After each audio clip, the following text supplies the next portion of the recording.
오늘 부활의 역사적 사실, 이런 제목으로 말씀을 드리고자 합니다. 기독교만이 가지고 있는 자랑이 바로 예수 그리스도의 부활입니다. 어떤 종교도 부활을 말하는 종교는 없습니다. 오직 기독교만이 부활을 증거합니다. 예수님께서 처참히 십자가 위에 죽으셨지만 3일 만에 부활하심으로 이것은 우리에게 얼마나 큰 확신과 은혜를 주시는지 모릅니다. 예수님의 부활을 통해서 우리에게 전하고자 하는 하나님의 메시지가 4가지 정도 있습니다. 첫째는 예수 그리스도가 하나님의 아들이시라는 것을, 다시 말하면 그분이 바로 하나님이시다는 것을 확신시켜 줍니다. 그 어떤 사람도 죽음에서 살아나지를 못합니다. 그러나 예수님이 살아나심으로 이분이 생명의 주관자요, 이분이 바로 천지와 우주 만물을 지으신 분이라는 것을 확인시켜 준 것입니다. 두 번째는 예수 그리스도의 부활은 천하 만민의 죄를 사했다는 증거가 되는 것입니다. 만약에 예수님께서 십자가 위에 죽으셨는데 만민의 죄를 졌다고 말씀을 하지만 무덤에 들어가서 살아나지 못했다면 어떻게 그분을 구세주로 믿을 수가 있겠습니까? 그렇기 때문에 예수님이 무덤의 문을 열고 살아나심으로 만민의 죄를 사하셨다는 확증을 우리에게 준 것입니다. 세 번째는 예수 그리스도 안에서 또 이 땅 위에 모든 인생이 부활할 것을 말씀한 것입니다. 예수님은 부활의 첫 열매요, 우리는 그 다음에 열매가 되는 것입니다. 그렇기 때문에 예수 그리스도의 부활은 우리에게 있어서 대단히 중요한, 그야말로 앞으로 우리도 부활할 것을 확신시켜주는 것이라 할 수가 있습니다. 한 가지가 더 있는데, 이것은 영생에 대한 소망을 우리가 길이길이 가질 수 있다는 것을 말해줍니다. 다시 말씀드리면 예수님이 부활하시지 못했다면 우리가 천당이 있다고 아무리 전해도, 영원한 세계가 있다고 아무리 말해도 어떻게 믿을 수가 있겠습니까? 그러나 예수님이 부활하심으로 우리는 이 모든 것을 믿을 수 있게 되고 영원한 소망을 가질 수가 있게 된 것입니다. 그런데 중요한 것이 있습니다. 이 예수님의 부활에 대해서 역사적인 사실이지만, 그러나 이 부활절이 다가올 때마다 항상 안티 기독교, 안티 크리스찬들이 부활이 사실일까? 아닐 것이다, 여기는 많은 학설을 만들어 가지고 그 학설을 통해서 예수 그리스도의 부활을 반박하려고 하는 사람들이 있습니다. 원래도 어떤 신문을 보니까 어떤 교단에서는 바로 이 안티 기독교에 대한 신학자들을 모시고 해설을 듣는 그런 시간을 가진 것을 보았습니다. 그 안티 기독교에서 말하고 있는 것은, 첫째는 예수 그리스도는 십자가 위에서 죽은 것이 아니라 거기서 잠깐 기절한 것뿐이다. 기절을 했기 때문에 무덤에 들어가서 며칠 있다가 살아난 것이다, 살았다고 말한 것이다, 기절설을 말합니다. 예수님이 만약에 십자가 위에서 그렇게 죽으시고 무덤에 들어가서 기절을 했다가 들어가서 다시 그 돌문을 굴려내고 살아나왔다, 과연 그것을 가지고 기독교가 예수님이 부활했다고 그렇게 떠들고 말을 할까요? 두 번째는 예수님에 대한 지진설이 있습니다. 하필 예수님이 들어간 무덤이 땅이 갈라져서 시체가 사라져 버렸다는 것입니다. 만약의 경우에 예수님이 땅 속으로 사라져서 그래서 예수님이 부활했다고 한다고 할 것 같으면 그 지진설로 인해서 제자들이 그런 용기가 났을까요?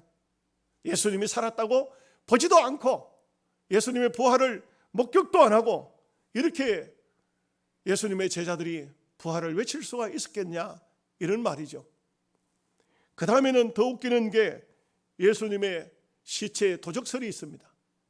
제자들이 가서 예수님의 시체를 도적질해 갔다는 것입니다. 여러분, 사실 우리가 제자들의 모습을 보면은 예수님이 십자가에 못 박힐 때, 그때 예수님이 가야바뜰에서 신문을 당할 때 베드로 같은 경우는 3번 예수님을 모른다고 부인했습니다. 자기 마음이야 예수님을 부인하고 싶지 않지만 인간은 이렇게 연약한 존재인 것입니다. 죽음 앞에서는 어떤 누구도 장담할 수가 없는 것이죠. 그러니 베드로는 겁을 집어먹고 예수님을 모른다고 부인을 했는데 어디서 그런 용기가 생겨가지고 예수님의 시체를 도적질해가지고 갔을까요? 혹시라도 부활에 대한 얘기를 그 로마의 군병들이 알고 있었기 때문에 또 무덤의 문을 지키고 있다고 했는데, 그렇다면 로마의 군병들하고 한판 붙어야 되는데 베드로가 양잡던 칼은 가지고 있었는지 모르겠지만 그 세계 최강인 로마의 군병들하고 싸우고 그리고 시신을 훔쳐가지고 왔겠느냐? 이것은 말도 안 되는 이야기인 것입니다. 그 다음에는 한상설이 있습니다. 여인들이 예수님을 너무나 사모한 나머지 무덤에 갔다가 한상을 보았다, 그렇게 말하기도 합니다. 그런데 여러분, 한상이라는 것은 두 사람이 동시에 한상을 보는 것이 아니지 않습니까? 여기에 여러 명의 여인들이 무덤에 갔는데, 그런데 누구가 한상을 보았고 누가 그 한상에 대한 얘기를 듣고 이런 용기가 생겼을까요? 이것은 한상이라는 것은 어디까지나 개인적인 체험이지 여러 사람의 체험이 될 수는 없겠지요. 물론 예수님께서 살아나셨을 때 제자들이 있는 장소에는 11명이 있는 제자, 10명이 있는 제자 속에 나타나셨지만 그것은 한상이 아니고 실제이고요. 한상이라는 것은 그런 것이 아니지 않습니까? 여러분, 다메섹 도상에서 사도 바울이 하늘에서 들려오는 음성을 들었고 예수님이 십자가를 지고 계신 그 예수님께서 사울아 사울아 네가 어찌하여 나를 핍박하느냐 하는 말씀을 하셨을 때 예수님을 보고 그 음성을 들은 사람은 한 사람뿐이었습니다. 아무도 그 소리를 듣지 못했습니다. 오로지 사울이라는 바울, 그 사람만이 그 한상을 보고 그 음성을 들었던 것을 알 수가 있습니다.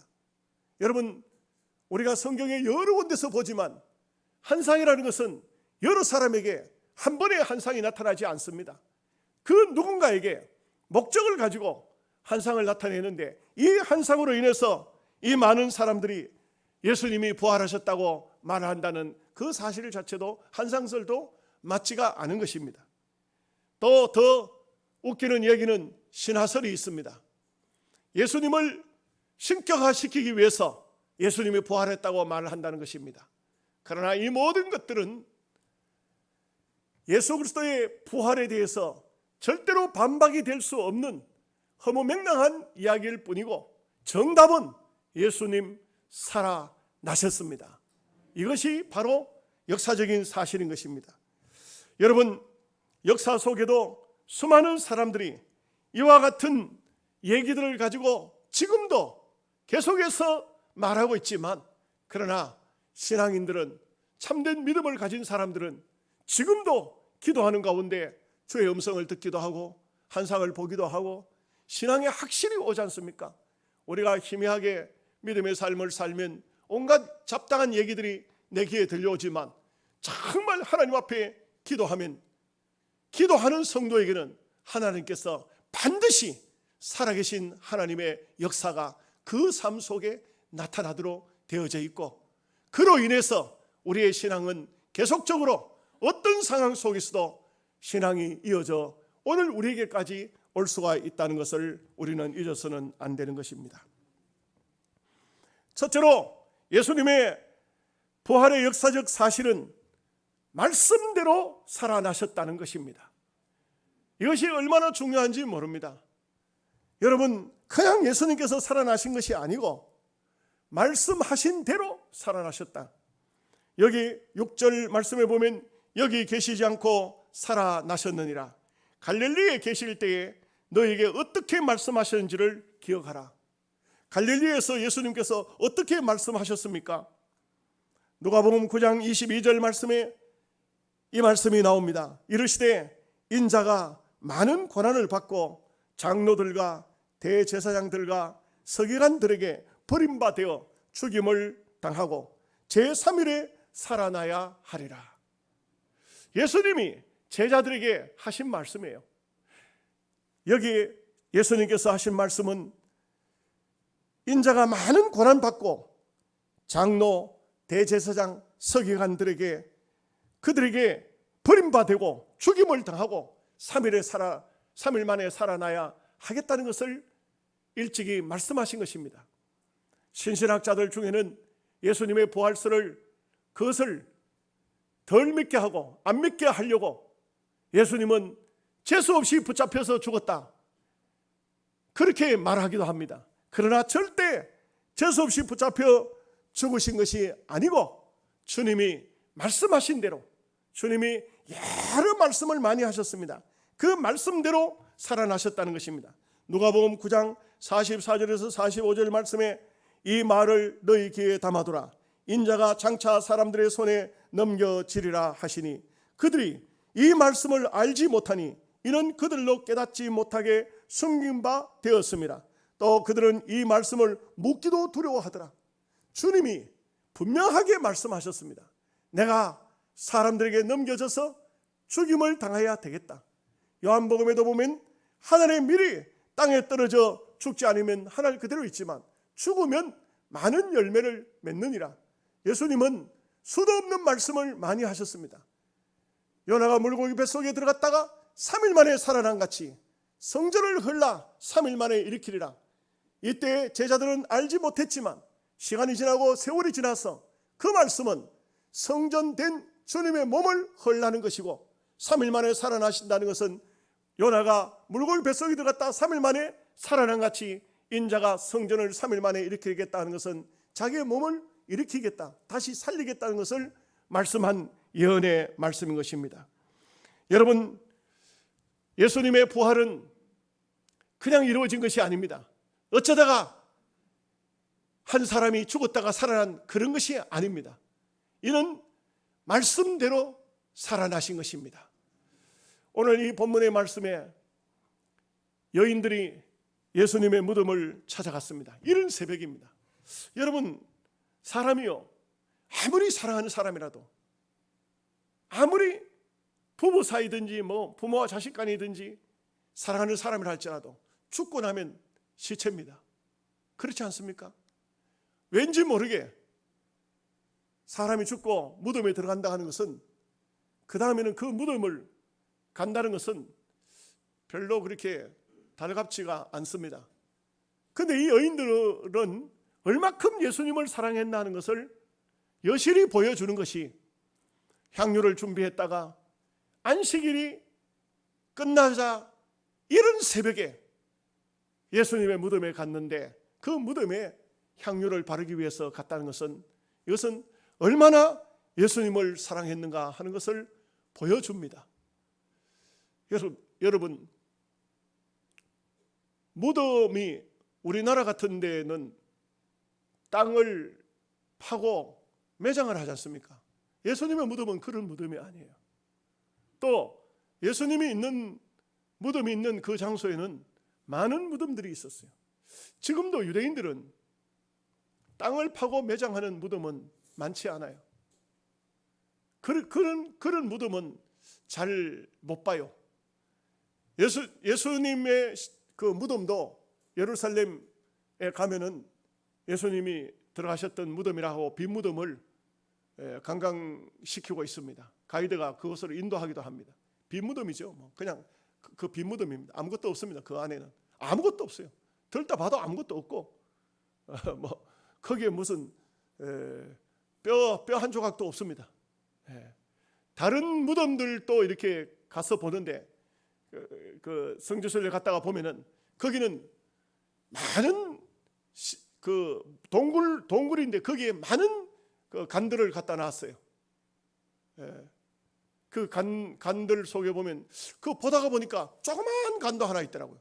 저거는 뭐냐 할게, 저 집안에서는 어린 애기도 죽었다. 어린 애기도 역시 작은 간 속에 넣어서 그걸 갖다 놨습니다.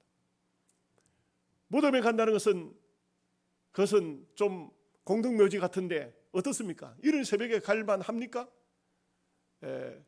제가 우리 수비교회 원로 목사 조성일 목사님하고 칡을 캐러 갔는데 그 목사님은 산 입구 같은데 그런 데서 칙을 켜고 저는 산속 깊이 들어갔는데 갔다 오니까 벌써 나와가지고 차에 있어요. 왜 그렇게 빨리 나왔느냐 하고 물었더니 이런 말을 해요. 박목사 산으로 쭉 올라가고 난 다음에 땅을 파니 땅이 너무 좋더라고요. 땅을 막 팠대요. 막 파다니까 뭐가 하나 툭 튀어나오는데 사람 뼈다귀가 하나 튀어나왔거든요. 종아리뼈가 하나 떡 홈에 걸려서 나왔다는 거예요. 그래가지고는 아이고 이게 땅이 왜 이리 잘 파잖아 했더니 무덤이었구나. 옛날 묵은 묵묘였어요. 그러니까 얼른 덮어놓고 내려와 버렸다는 거예요. 대낮인데도. 제가 그것을 보고서 그 사람이라는 것은 같은 사람이었어도 죽고 난 다음에는 이건 우리에게 무서운 두려운 존재가 될 수도 있다. 이것을 알 수가 있습니다. 여러분 저도 산을 가끔 다니다 보면 이장한 묘를 봐요. 근데 이장하는 사람들도 나는 좀 이해가 안 돼요. 묘를 파고 뼈를 골라내서 이제 이장을 하지 않습니까? 그러면 그 묘는 조용히 이렇게 평지처럼 묻어주고 가야 되죠. 그냥 놔둬버리고 가버려요. 그러니까 그 땅은 묘가 중간이 푹 파져 있는데 가다가 보면 그 푹 파진 장소에 낮에 같으면 괜찮은데 산에 갔다가 해가 전력에 내려오잖아요. 어둑어둑하지 않습니까? 꼭 뒤에서 뭐가 하나 쑥 나올 것 같아요. 옛날 우리 어릴 적에 얘기가 내 다리 내놔라 뭐 이런 얘기가 있는데 뭐가 하나 쑥 나오는 것 같아. 그래가지고 숲속을 내려오다가 보면은 이상하게 찜찜해가지고 나도 모르게 자꾸 뒤를 돌아봐요. 뒤가 뭐가 있다고. 어둑어둑할 때 이른 새벽에 아직 날도 새기 전에 이 여인들이 무덤을 찾아갔다는 사실은 대단히 용기 있는, 얼마나 예수님을 사랑했는가 하는 것을 보여주고 있습니다. 이렇게 예수님을 사랑했기 때문에 이 여인들이 부활의 첫 목격자가 될 수가 있었다는 것입니다. 놀라운 것은 오늘도 어떤 상황이 왔든지 우리가 예수님을 사랑하느냐, 예수님을 진정으로 사랑한다면 어떤 두려움도 이겨낼 것입니다. 어떤 무서움도 공포도 이겨낼 수가 있을 것입니다. 이것이 오늘 우리는 참된 그리스도의 신앙을 가진 사람들의 모습이라 생각하는 것입니다. 두 번째는 예언대로 예수님은 살아나셨습니다. 구약의 성경에 많은 말씀들이 예언의 말씀으로 되어 있습니다. 많은 예언의 말씀들이 있어요. 시편 16편 10절 말씀에 보면 이런 말씀이 나오죠. 이는 주께서 내 영혼을 소홀에 버리지 아니하시며 주의 거룩한 자를 멸망시키지 않으실 것이니이다. 다윗의 시지만 여기 다윗의 시는, 다윗은 자기가 고통당할 때, 자기가 아픔을 당할 때 쓴 시지만 놀랍게도 그 고통 중에, 그 아픔 중에 성령의 충만한 영감이 임해서 장차 거룩한 자가 죽임을 당할 것이지만 썩음을 당하지 않겠다는 예언을 하고 있습니다. 예수님은 무덤에 들어가셨지만 썩지 아니할 것, 영원히 쇠하지 아니할 것을 성경은 예언하고 있다는 것입니다. 그렇기 때문에 예수님은 무덤에 들어가셨으나 절대로 쇠하지 아니하시고 썩지 아니하신다는 것입니다. 사도 바울은 뭐라고 말합니까? 고린도전서 15장 3절에서 4절, 내가 받은 것을 먼저 너에게 전하였노니 이는 성경대로 그리스도께서 우리 죄를 위하여 죽으시고 장사 지낸 바 되셨다가 성경대로 사흘 만에 살아나셨느니라. 성경대로, 예언대로, 말씀대로 예수님은 살아나셨다는 것을 말씀하고 있습니다. 그래서 우리 기독교는 말씀의 종교요, 또 예언의 종교라고 해도 과언이 아닙니다. 여러분, 이 세상에 수많은 예언자들이 있지만 그 예언은 맞으면 좋고 안 맞아도 할 수 없는 예언들입니다. 뭐 이런 말들 합니다. 김일성이가 죽는다. 뭐 때가 되면 죽죠. 누가 안 죽습니까? 그 뭐 몇 년도 몇 월 며칠 날 죽는다 했다가 안 죽으니까 그 다음에 또 그 다음번에 자기 예언을 또다시 바꿔가지고 죽는다. 그러다가 보니까 어쩌다가 한 사람 맞췄습니다. 나는 김일성이 죽는 것도 예언했다고. 그런 예언 누가 못하겠습니까? 저도 예언 하나 하겠습니다. 여러분들 100년 후에는 다 죽습니다. 예, 이런 예언은 예언이 아닙니다. 그런데 이 예수님의 부활에 대해서는 여러분 연도적으로 따져도 다윗 시대에, 모세 시대에 이거는 엄청난 오랜 세월을 두고 거의 성경마다 예수님에 대한 말씀이 나올 때는 그 시신이 썩임을 당치 않겠다는 이런 예언들이 많이 나오는 것을 볼 수가 있습니다. 그래서 구약 성경에는 1927번 정도의 예언이, 예수님에 대한 예언이 있다는 것입니다. 이 수많은 예언들이 바로 예언대로 죽으셨다가 예언대로 살아나셨다는 것입니다. 그렇기 때문에 요한복음 2장 22절에 죽은 자 가운데서 살아나신 후에야 제자들이 이 말씀하신 것을 기억하고 성경과 예수께서 하신 말씀을 믿었더라 이런 말씀인 것입니다. 여러분, 하영조 목사님 지금 고인이 되셨죠. 연예인들에게 성경을 많이 가르쳤습니다. 부활절이었는가 봅니다. 예수님의 부활에 대해서 연예인들에게, 공부를 가르치는 사람들에게 예수님의 부활에 대해서 성경이나 혹은 예수님의 부활의 학정에 대해서 증거물을 가지고 다음 시간에 오시오 이렇게 했는가 봅니다. 그런데 우리가 잘 아는 구봉서 장로님 있죠. 구봉서 장로님은 다른 연예인들은 막 성경 구절도 쓰고 무슨 예화도 쓰고 이래가지고 와서 부활절에 대한 그런 얘기를 나누는 겁니다. 근데 구봉서 장로님은 빈손으로 털레털레 오셨어요. 오셔가지고는 뭐라 하냐면은, 얘들아 내 보이냐? 나 보여? 이렇게 그 앉아있던 사람들이 모두가 다 웃음을 터뜨렸다고 합니다. 이것은 뭘 말합니까? 부활에 대해서는 실제 예수님께서 제자들에게 나타나셔서 정말 예수님이 살아계신 하나님의 아들이시오 부활의 참된 주가 되신다는 것을 보여주시는 말씀이 아니겠습니까? 이와 같이 우리 예수님은 예언하신 대로 하나님의 말씀대로 이 땅에 오셔서 살아나신 것입니다. 고린도전서 15장 14절에서 15절 말씀에 그리스도께서 만일 다시 살아나지 못하셨으면 우리가 전파하는 것도 헛것이요 또 우리의 믿음도 헛것이며 또 우리가 하나님의 거짓 증인으로 발견되리니 우리가 하나님이 그리스도를 다시 살리셨다고 증언하였습니다. 만일 죽은 자가 다시 살아난 일이 없으면 하나님이 그리스도를 다시 살리지 아니하셨으리라. 역사를 두고 이 부활에 대한 이 사건을 아니다 하는 사람들도 참 많이 있었어요. 아니다 하는 사람들 중에 영국의 유명한 프랭크 모리슨이라는 그런 학자가 있었는가 봅니다. 예수님의 부활은 사실이 아니다. 있을 수가 없다. 어떻게 사람이 죽었다가 다시 산단 말이냐.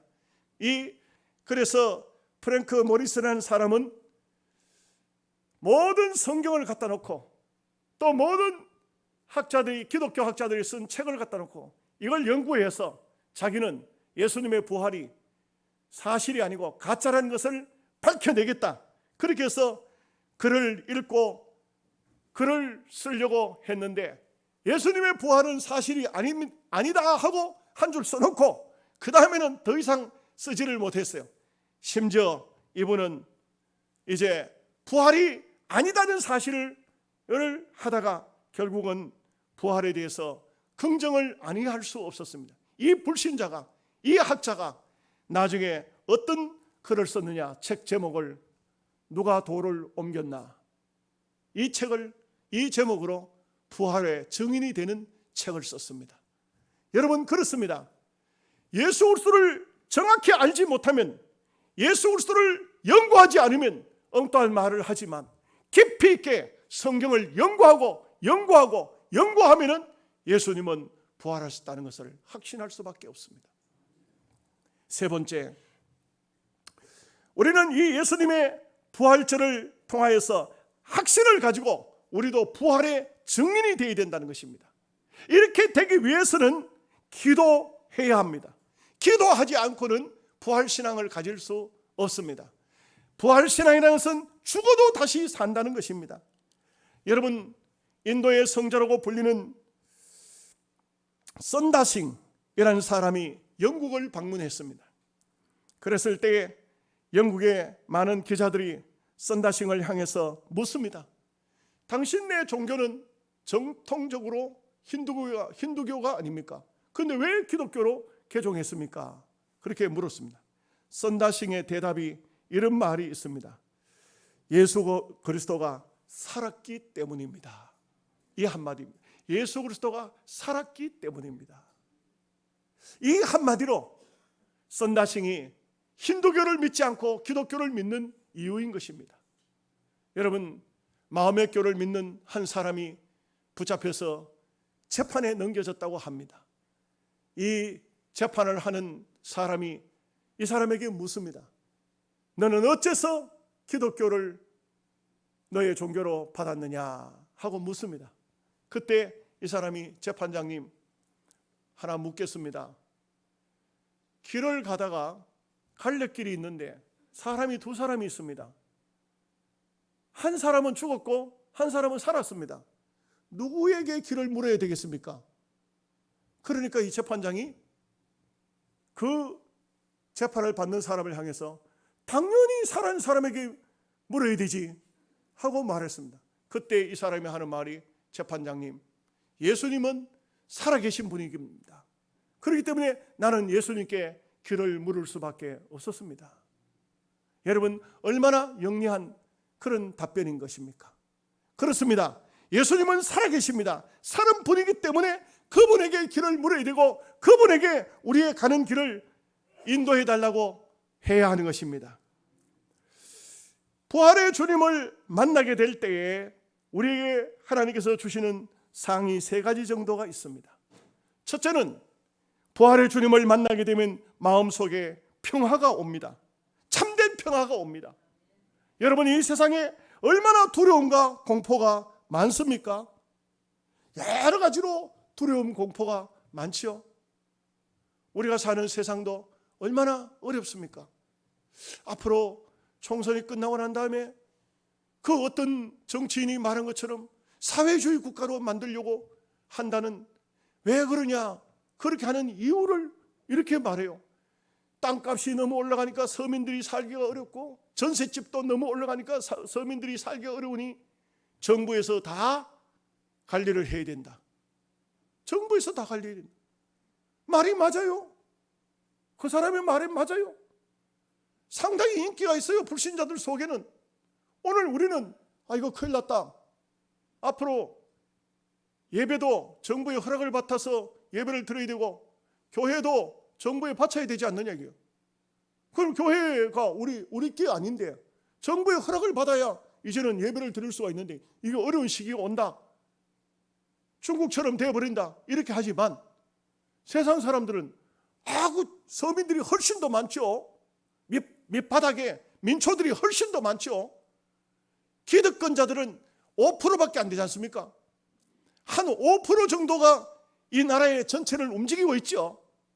그리고 중산층이 거기 한 15%, 20% 정도 지나면 80%는 전부 다 먹고 살기조차 힘든 그런 서민층에 속하는 건 민초입니다. 이러니 사회주의, 그거 좋으네, 이렇게 됩니다. 그러나 우리의 신앙은 어떻게 할 겁니까? 우리의 믿음의 삶은 어떻게 할 겁니까? 우리가 예수를 안 믿을 것 같으면 그런 대로 괜찮아요. 예수님을 없이 살 것 같으면 괜찮습니다. 그렇기 때문에 굉장히 그 마음속에 좀 이런 것을 아는 사람들은 두려움이 옵니다. 기독교 지도자들은 다 두려워하고 있습니다. 오늘 우리 시대에는 평화가 없습니다. 잔인합니다. 얼마나 잔인합니까? 미국이 우방이라고 하지만, 우리가 뉴스를 들어서 잘 하지만 13% 정도 방위비를 더 내겠다니까 미국 대통령과 그 중요 요직들이 거절했다는 거 아닙니까? 지금 대한민국이 지금 방위비 올릴 돈 줄 그럴 만한 지금 형편입니까? 그런데도 또 이거 뭡니까?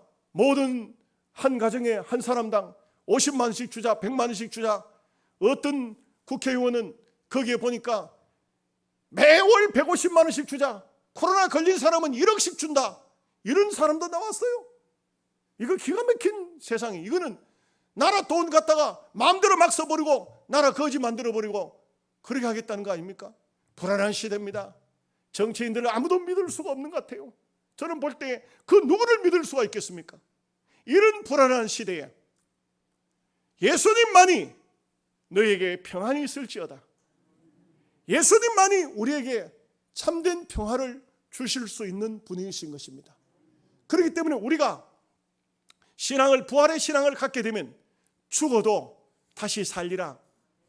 그리고 이 세상에 대한 어떤 미련도 갖지 않고 영원한 세계에 대한 확신을 가질 수 있기 때문에 부활의 주님을 만날 때에 평화가 오도록 되어져 있는 것입니다. 두 번째는 부활의 주님을 만나게 되면 사명감이 생깁니다. 주님을 만났느냐 못 만났느냐, 이것은 굉장한 차이점이 있습니다. 살아 계신 예수님을 만났느냐, 여러분 이것은 놀라운 일들을 할 수가 있습니다. 왜요? 우리는 그 부활의 주님을 통해서 부활의 확신을 가지기 때문에 그렇습니다. 여러분 기쁘고 좋은 일들을 뭔가 생겼습니다. 가만히 있을 수가 없습니다. 이거를 뭔가 모르게 자꾸 나가서 전해야 됩니다. 예. 이번에 책을 읽다가 보니까 그 김은조 목사님이 쓴 책에 이런 얘기가 나오더라고요. 예. 그냥 여러분 그냥 우스갯소리로 듣고 넘어가십시오. 어떤 목사님이 이 코로나가 걸린 이때에 오전 예배밖에 안 하니까 당회원들하고 예배를 하고는 오후에는 뭐 했느냐?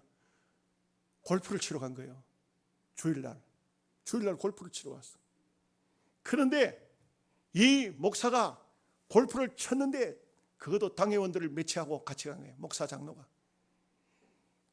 그 골프공이 날아가더니 세상에 일생에 한번 나올까 말까 한 홀리론이 탁 나온 거예요. 그 옆에 있던 장로님들이 막 박수를 쳤어요. 그리고는 목사님, 이거 저 홀리론 나오면 이 클럽에서 상패를 주는데 받으셔야 되죠. 목사가 아니라고. 왜? 이거 보통 일이 아니에요. 그런데 하늘에서 천사 한 사람이 예수님께 따졌대요. 아니 주일날 와서 골프를 치는 놈한테 그 뭐 홀리론 되게 하느냐고. 그러니까 예수님께서 하신 말씀이 그게 벌이지. 아니 천사가 그게 어떻게 벌입니까? 일생에 한 번 나온 홀리론이지만 어디 가서 홀리론 나왔다고 말하겠냐? 목사가 주일날 골프를 쳤으니 아무데도 자랑하지 못하고 저 사람은 일평생 죽을 지경일 거다. 예수님이 그걸 벌로 줬다는 거예요. 말이 된 김은조 목사님의 이야기입니다. 제 얘기가 아니고 말이 되는 얘기인지 모르겠습니다. 우리는 좋은 일이 있으면, 정말 귀한 일이 있으면 널리 전파하죠. 예수님의 부활 소식을 우리는 전하고 전해야 됩니다. 기독교는 살아있는 종교인 것을 전해야 하는 것입니다. 그 다음에 세 번째는 이 부활의 주님을 만나는 것은 결국은 현대교인으로부터 성령 충만이 임했다는 증거인 것입니다. 아무나 부활의 주님을 만나는 것이 아닙니다. 성령에 충만하게 될 때에 부활의 주님을 만나게 되는 것입니다. 우리는 부활의 주님을 통해서 참으로 이 땅 위에 생명의 종교가 무엇인가, 이것을 말해주고 있는 것입니다. 부활의 종교는 생명의 종교인 것입니다. 살려주는 종교인 것입니다. 스펄전 목사님이 길을 가다가 보니까 어떤 아이가 세 장에다 새를 담아가지고 그래가지고 가고 있습니다. 얘야, 그 새를 뭐 하려고 하느냐 하고 물었어요. 그랬더니 얘가, 이 개구장이가 하는 말이 뭐라냐면, 이 새요, 내가 막 젓가락으로 찌르고 막 괴롭히다가 죽일 거예요. 그러니까 스펄전 목사님이, 얘야, 그 새를 내한테 팔라, 내가 살게. 그래서 이 이불을 주고 그 새를 샀어요. 그리고는 새장문을 열고 새를 공중에 휙 날려보냈습니다. 그리고 스펄전 목사님은 이렇게 설교했다고 합니다. 여러분, 마귀는 우리를 새장 안에 가두고 우리를 괴롭게 하다가 결국은 죽일 것입니다.